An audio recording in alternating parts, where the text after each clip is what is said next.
Hello guys दोस्तों, इस video में हम बात करने वाले हैं सीरियल गुम है किसी के प्यार में की, जिसके अपकमिंग ट्रैक में आप सभी देखने वाले हैं कि अब जो विराट है ना दोस्तों, वो आकर और यशवंत भोसले और सुरेखा को जेल की सलाखों के पीछे डालने वाला है घरेलू हिंसा के आरोप में। जी हाँ, आपको बता दें सनी और विराट की आखिरकार अब शो में एक बार फिर से वापसी होने वाली है। दोस्तों आपको बता दें कि जो सनी और विराट है ना, उनकी जोड़ी को दर्शक खूब पसंद करते थे और दर्शक चाहते भी हैं कि सनी और विराट जो है वो एक बार फिर से वापस आ जाए। ऐसे में शो के मेकर्स ने अब सनी और विराट को वापस लाने का डिसीजन लिया है। शो में दिखाया जाएगा कि सनी और विराट दरअसल सीक्रेट मिशन पर गए थे और उनकी डेथ सिर्फ एक दिखावा था, और इसके बाद सनी और विराट जो है वो वापस एक बार फिर से आने वाले हैं और ये सब कुछ डीआईजी सर ही करवाने वाले हैं। डीआईजी सर ही सनी और विराट को वापस से एक बार फिर से लेकर आने वाले हैं।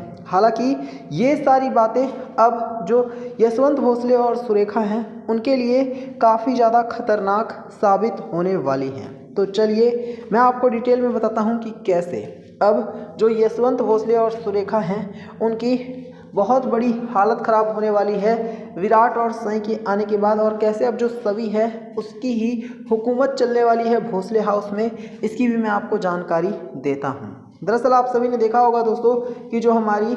सभी है उसे बेचारी को बहुत ज़्यादा अभी तक परेशान करने की कोशिश की गई है भोसले हाउस में। सुरेखा ने तो सभी के सपनों को दबाने की, कुचलने की भी कोशिश की है। सुरेखा ने पूरी कोशिश की है कि सभी अपने सपनों को भूल जाए, सभी अपने सपनों को पूरा ना कर सके। इसके लिए वो सभी के साथ तो मारपीट करती ही है। अस्मिता और शिखा के साथ भी उसने यही किया था, और 30 साल पहले ईसा मैम के साथ भी सुरेखा ने यही किया था। यानी कि सुरेखा एक तरह से कहें तो घरेलू माफिया है, यानी कि घर में रहने वाली डॉन लेडी है। वो अपने घर की बहुओं पर अत्याचार करती है, घरेलू हिंसा करती है और हर किसी को अपने गुस्से का शिकार बनाती है। किसी और को वो अपने सामने इंसान समझती ही नहीं है। लेकिन अब जो सुरेखा है उसकी यही सारी गलतियां खुद सुरेखा के ऊपर ही भारी पड़ने वाली हैं। दरअसल जब सनी और विराट आएंगे तो सनी और विराट सभी को देखकर भोसले हाउस में पहले तो खुश होंगे, लेकिन सभी के हाथों पर चोट के निशान होंगे, जिसे देखकर विराट समझ जाएगा कि सभी के साथ घरेलू हिंसा हुई है। और विराट पर सीधे सीधे सुरेखा से पूछने वाला है कि ये सब कुछ क्या है, और सुरेखा के घर में बेचारी सभी के साथ ये सब कुछ आखिरकार क्यों हुआ और किसने किया है। तो सुरेखा के पास इसका कोई जवाब नहीं होगा और सुरेखा चुप्पी साधे बैठी रहेगी। तभी जो विराट है वो सुरेखा के ऊपर चिल्लाएगा, जिसके बाद जो अस्मिता है ना दोस्तों, वही अब सामने आकर सारा सच बताने को तैयार हो जाएगी, क्योंकि अस्मिता चाहती है कि वो सारा खुलासा कर दे और बता दे कि आखिरकार जो सुरेखा है उसका कितना बुरा बिहेवियर है अपनी बहुओं के प्रति, अपने घर की महिलाओं के प्रति, और जो यशवंत भोसले है वो भी किस तरह से उसको बढ़ावा देता है। यशवंत भोसले ने कभी भी सुरेखा को रोकने की कोशिश ही नहीं की, वरना शायद सुरेखा इतनी हरामी ना होती। अब जब अस्मिता बताएगी कि सभी के साथ जो कुछ भी गलत हुआ है उसमें किसी और का नहीं बल्कि सुरेखा का ही हाथ है, तो आप सभी देखने वाले हैं दोस्तों कि अब जो हमारा विराट है ना वो सुरेखा के ऊपर भड़क उठेगा और सुरेखा को एक जोर का चांटा लगाएगा और क्लियर कर देगा कि जो महिलाओं और बच्चों पर अत्याचार करते हैं वो इंसान नहीं बल्कि हैवान होते हैं, और सुरेखा उन्हीं हैवानों में से एक है। इसके बाद विराट अब सुरेखा से ये भी कहने वाला है कि जो सुरेखा है उसने जो भी कांड किए हैं सभी के साथ, उसकी सजा तो सुरेखा को हर हाल में मिलेगी ही मिलेगी। इसके बाद दोस्तों ईशान जो है वो सुरेखा को धक्का देकर घसीटते हुए जेल लेकर जाने वाला है। यशवंत भोसले जब रोकने की कोशिश करेगा तभी ईशान को ये भी समझ में आ जाएगा कि जो यशवंत भोसले है ना वो भी सुरेखा के साथ मिला हुआ है, और तो और जो सभी है ना दोस्तों अब वो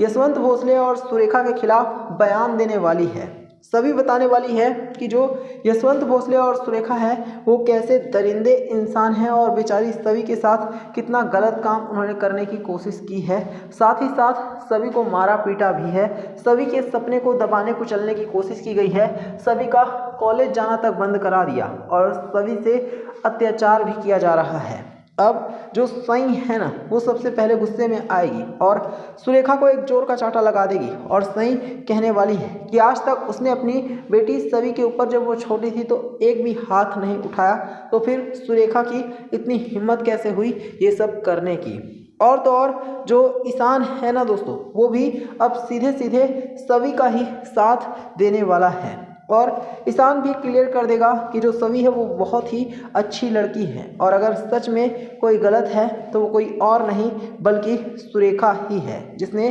बेचारी सवी के साथ ना सिर्फ दरिंदगी की बल्कि सभी को एक कमरे में लॉक करके बंद तक कर दिया, जिसके बाद सभी को बहुत ज़्यादा पछताना पड़ा और सभी बहुत ही ज़्यादा मजबूरी में यहाँ पर दिन काट रही है। इसके अलावा दोस्तों आप सभी लोग ये भी देखने वाले हैं कि अब जो हमारा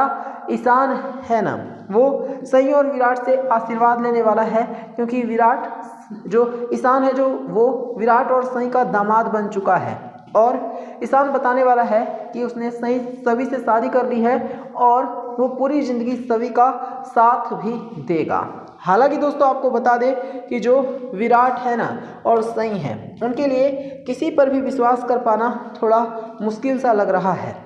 इसी वजह से जो विराट है वो खुद अब सभी से पूछने वाला है कि ऐसे में सभी क्या चाहती है, क्या सभी को ईशान के साथ रहना मंजूर है, क्योंकि सभी का डिसीजन ही फाइनल डिसीजन होगा। अगर सभी नहीं चाहेगी कि वो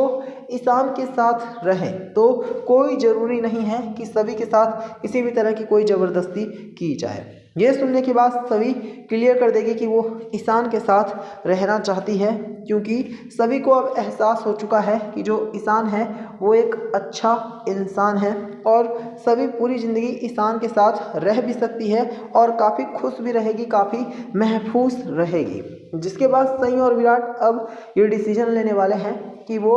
ईशान और सभी की शादी परमानेंट कराएंगे, यानी कि ईशान और सभी अब कोर्ट मैरिज करेंगे और कानूनी तौर तरीके से भी वो लोग पति पत्नी माने जाएंगे। ये सुनने के बाद दोस्तों सुरेखा और यशवंत भोसले के तो पांव तले से ज़मीन खिसकने वाली है। अब सुरेखा और यशवंत भोसले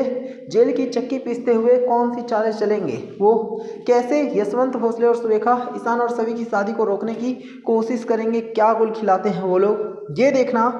काफ़ी ज़्यादा इंटरेस्टिंग रहने वाला है। हालांकि एक बात तो क्लियर है दोस्तों कि जो हमारे ईशान और सभी है ना, उनको अब सुरेखा और यशवंत भोसले चाह कर भी किसी भी हाल में अलग नहीं कर सकते हैं और हमारे ईशान और सभी अब पूरी ज़िंदगी एक साथ ही रहने वाले हैं। तो आप कमेंट करके बताना क्या ईशान और सभी को हमेशा हमेशा के लिए एक हो जाना चाहिए।